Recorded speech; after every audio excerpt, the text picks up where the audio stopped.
big bridge, and you look across, you usually just see one side of it because that side blends into the terrain. So this sort of picks up the same vocabulary. So you've got a necklace of these bridges that are all similar in shape.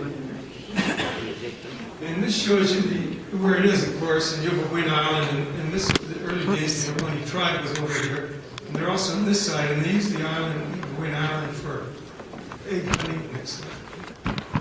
And this shows you how they lived in the island in these huts. And so when you're talking to people that are touring, you can tell them the Indians lived there. They used to gather eggs out there, and birds and fish, and used it as a summer camp. This is the boats they use. Now there's one of these over in the California Museum in the park. And then there's also one in Washington, D.C. They're reed boats are about 2,000 years old. They started designing. That was quite common in the bay.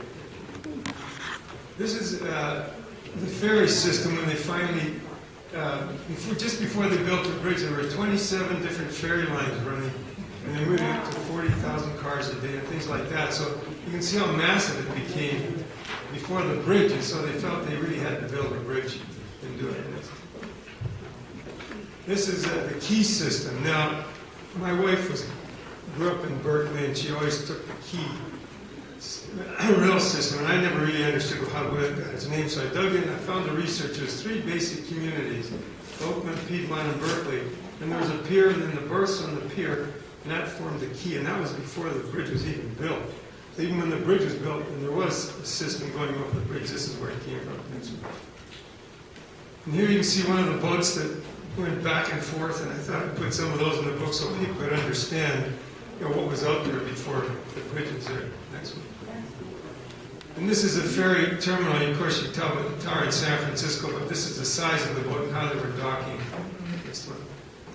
And this shows you the amount of bridge types. Now, this is the west span of the Bay Bridge. And these are the 6 different types that were studied before they took the final version.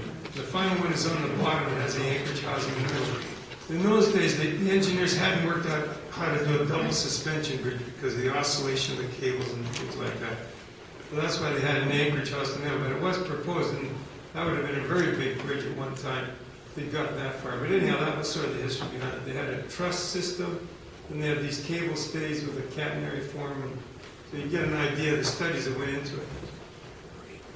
And then this is the east span. This is the bridge that I've been working on, like I just said, for 16 years. And these are all the different ideas they had for that one. The one on the bottom is the one they actually built. And the part that collapsed was right in, let's see where it's right in here. And as you can see, there's different shapes, and it took the earthquake a little differently. That was a weak one. And what's interesting is they had a self-anchoring bridge, and they turned that one down, and that's what we've got now. So it wasn't all that new.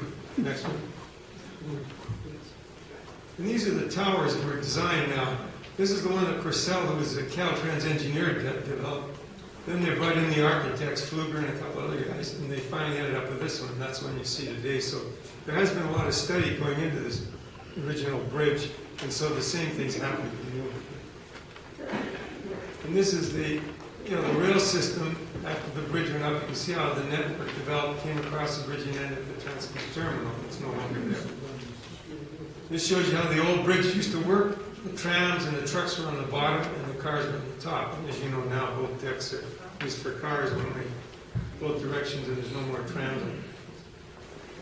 This is what a tram looked like, and they're pretty typical. If you go on 3rd Street, or in the city, you can see the ones go on at Embarcadero. There's a few of them that look somewhat like this, so you get an idea of what was on there. I'm going fairly fast because I think you're getting tired. This is a terminal building, which you're all quite familiar with. They tore it down last 2011. So I thought I'd show it just 20 years from now, somebody will know what it looks like. This is a poster that when the bridge opened, as you see, November 12, 1936. It opened 6 months before the Golden Gate. It was actually quite a feat because of this double suspension system. And it didn't get the cachet that the Golden Gate gets. So. And this shows you the earthquake faults because I want people to realize how active the zone we live in. This is a San Andreas fault. This is the Hayward fault, which has been the most active in the last, say, 50 years. But you see how vulnerable this bridge is in replication. this shows you what happens, like I mentioned earlier, where you leave one large truss system, go to a smaller one, that's where the collapse took place. Because you remember somebody tried to drive a car that was other than that, the bridge is supposedly 70% efficient now. It's never been completely repaired, so the sooner the new bridge opens, the better. Next one. I show this because it's on the side of the bridge where that piece that collapsed. If you know where to look on the outside of the bridge, at that point in the bridge, you'll find the troll. And it's up there, and so the other is trying to save it and trying to decide what to do. It's only 18 inches high, as you can see, so it's not a big deal, but it is pretty interesting if you remember what you can see. You're outside the bridge in the north face, you can see it in the upper chord of the truss. And this is Caltrans' original version where the main span is today. And you can see how that caused some controversy because they wanted a signature piece up there, and that was the first one. So, and then this is some of the designs. There was a 60-day period where the public was allowed to bring designs into a peer review panel, and these are some of the schemes that came in. This one, you can see this would be the Bay Bridge, and this would be a big tower with cabling on either side. Next one. This is one that was pretty good looking. It was Barry Black's. He's a professor at Berkeley. He put it in. The engineers threw it out because it was eccentrically loaded. That means it wasn't perpendicular. It was offset. And if you get an earthquake from one side, it's this way, it might tip over. So I think they could have engineered it, but it didn't go forwards. So this is another one, and this is interesting engineering-wise. It follows what they call a moment curve. In other words, the way the forces act through this is they cross over at a certain point, so you get forces on the bottom, then there's a neutral zone that comes on top and goes down again. So it tells you how it's working, so it's kind of a neat idea. This is some of the schemes that I was working on in a competition. There was a competition that lasted for a year, went from 1997 to kind of 1999, but it was about a year and a half. And this is some of the schemes that were earlier, went through and we finally got the one that you see now. But this is where we had tubular sections of the tower.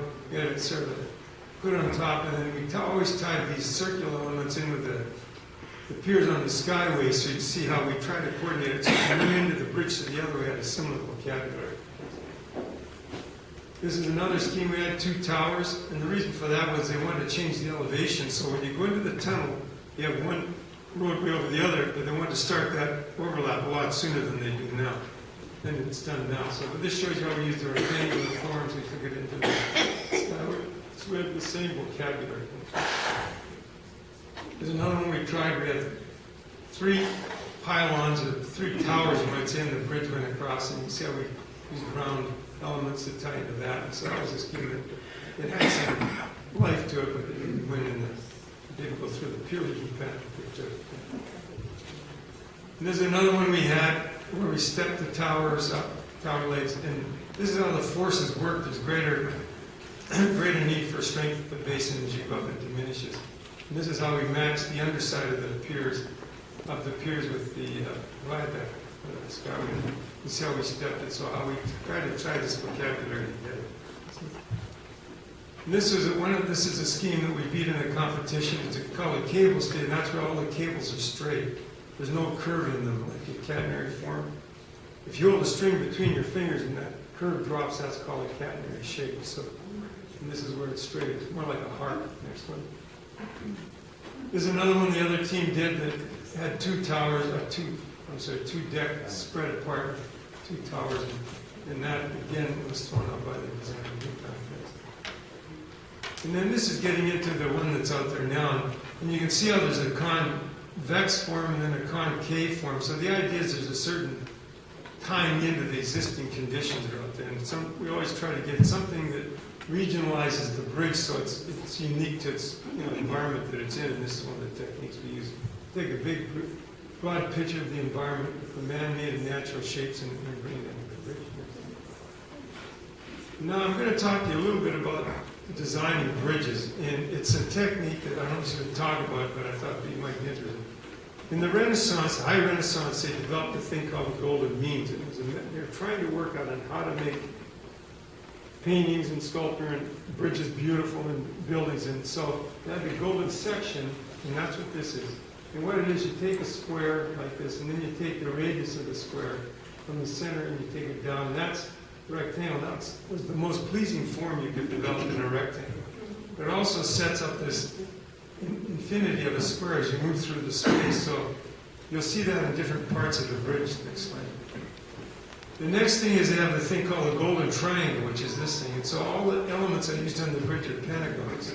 The light poles, the piers, the edges of the piers, the tower legs in the main tower all have this shape. And the idea behind this is it's a shape that will last for a couple of hundred years or something like that. So the idea is to put something on there that 100 years from now won't be dated. So that's one of the ways to do it. And this shows you that there's the rule of thirds. If you take a photograph, they always tell you don't take the horizon in the middle. You know, put it up at the top and then do it in the thirds and so on. But it's not a rule you would have to keep it. If you don't know what you're doing, it's a good one to follow. A lot of cameras have this grid system in the screen, and most people don't know what it's there for. So the idea is to help you out. So you can have a horizon down here, or you can put it up there. But it shows you the rule of thirds. And that also came out of periods. So next. And this shows you how that golden section was used in the building. This is a building Mies van der Rohe did at Illinois Institute of Technology up in Chicago. You see the plan, and then you see the shape in here, and how it sets up, and how you use it in the windows and the bigger spaces. But it's a building that followed that Renaissance kind of golden means. It's a way to design. You don't really understand proportions, and you don't have an intuitive sense for it. So I always suggest to engineers that they think about this when they go into it. Now this shows you how the rule of thirds applies. This is the new bridge. It's a third.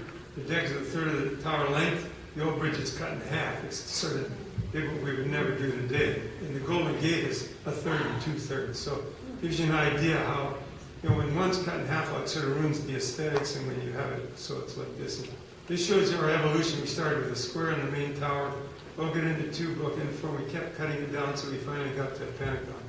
That's what you see up there now.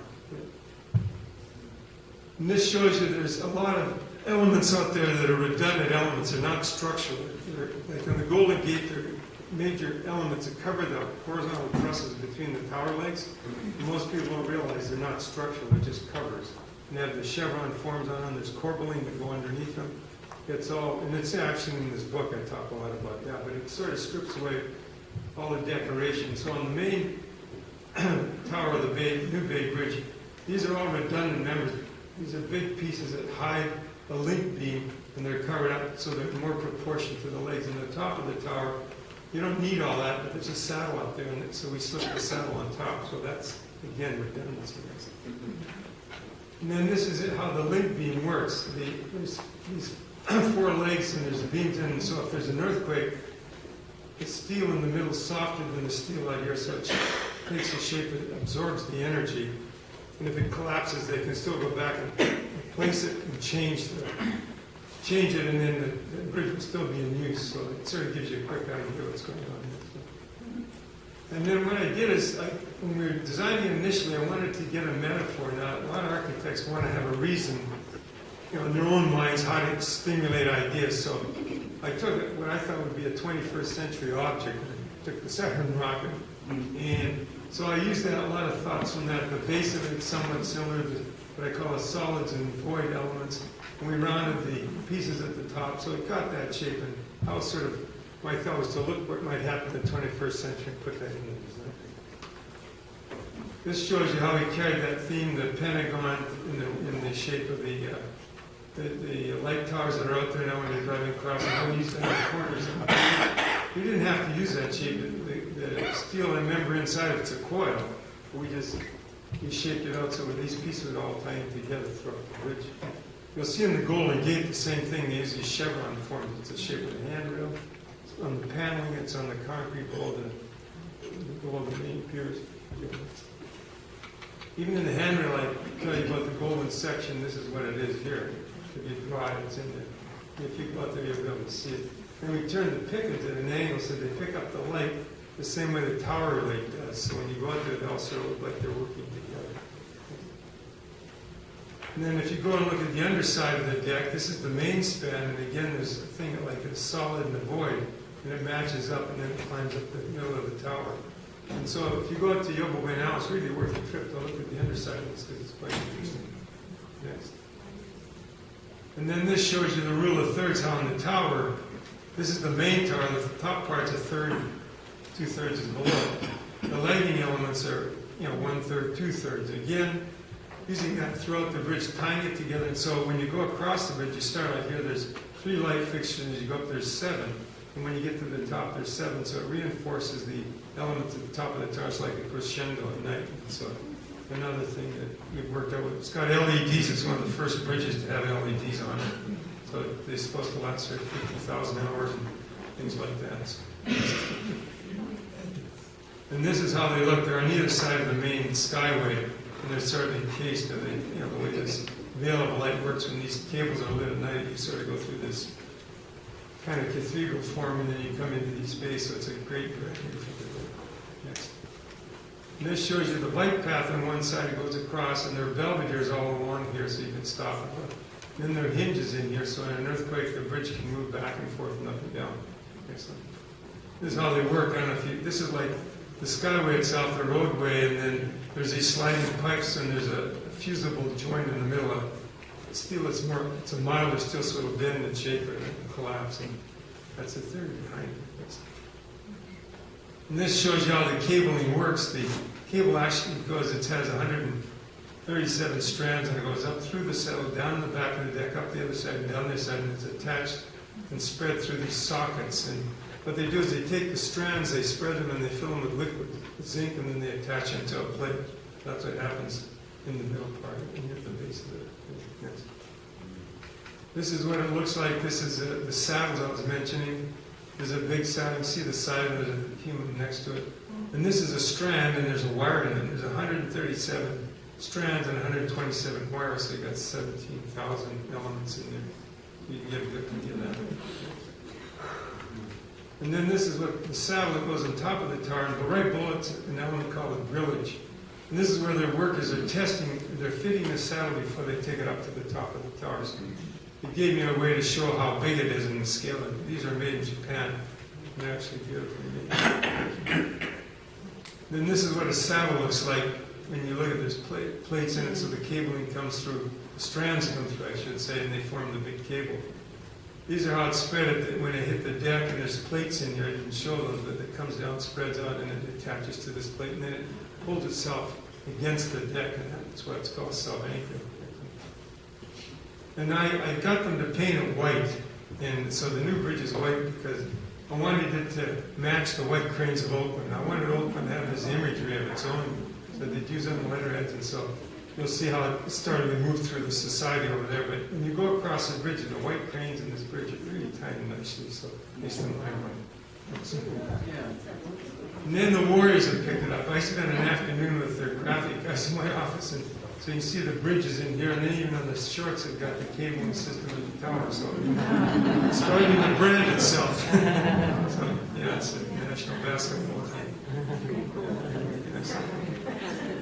And this shows you the birds. There's cormorants nesting on the old bridges, about 900 plus nests up there.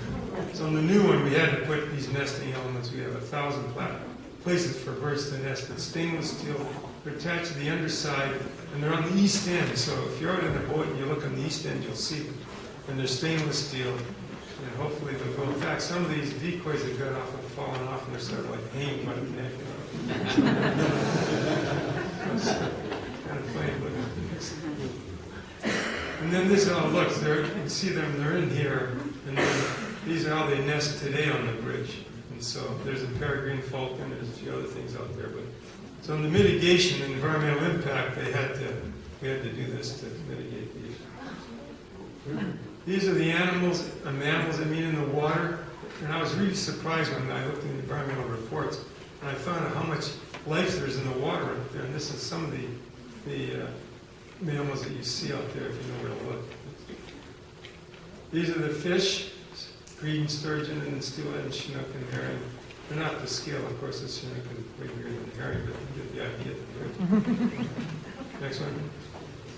These are the birds that are out there as well, the cormorants, and the pelican, and the peregrine falcon, and the western gull, which is quite plentiful. And then what's really important is there's eelgrass at both ends of the bridge. It's a very important fish habitat, and it's one of the reasons the birds are out there. So they've really done a really great job in keeping that eelgrass productive and also healthy. Also, I didn't mention, but in the fish, they're using a bubble curtain around when they pile drive. It peers into the mud, there's a sort of a shock wave that goes through the water. So now they've developed a bubble curtain, so when they're pile driving, they blow bubbles, and that weakens this sort of sonic wave that goes through the water, because what happens if you don't do that, it affects the bladder of the fish and they float to the top and die. So it's one of the techniques they're using, and it's been very effective. Thank you, that's it.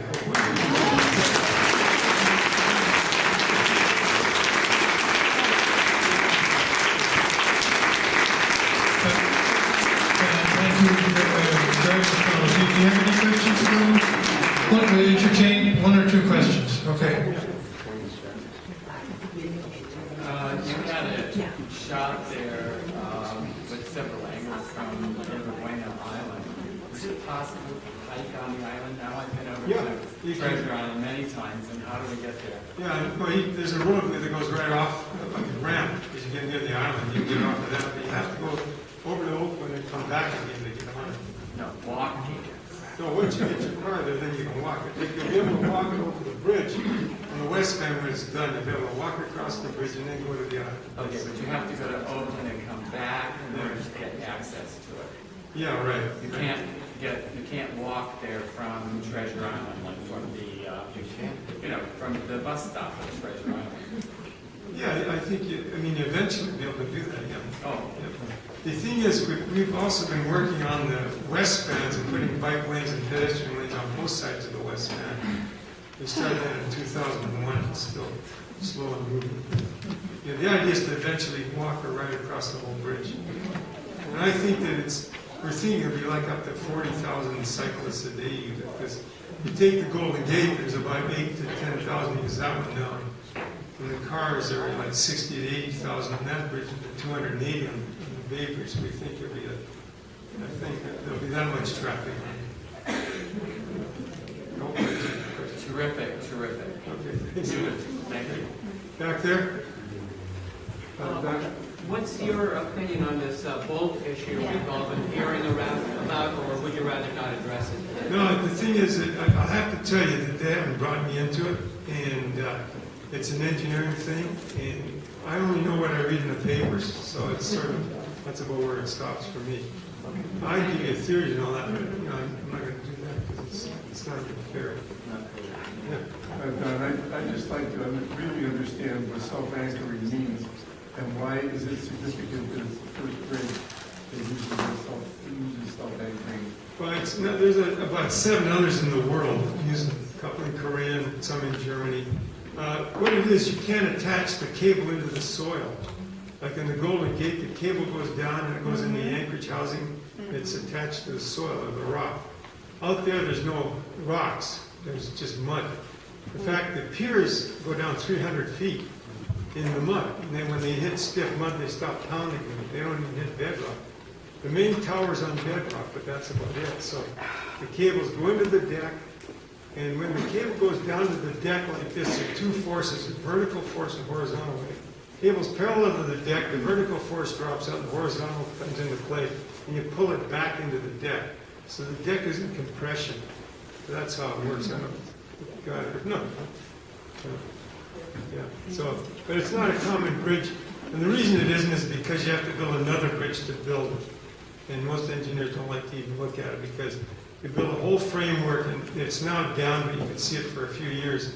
To build the main span before you put the cable up and all that business. So it's 2 bridges to get one. And that's why it's not used that much. Any more? Thanks a lot for your time. Thank you. Thank you so much.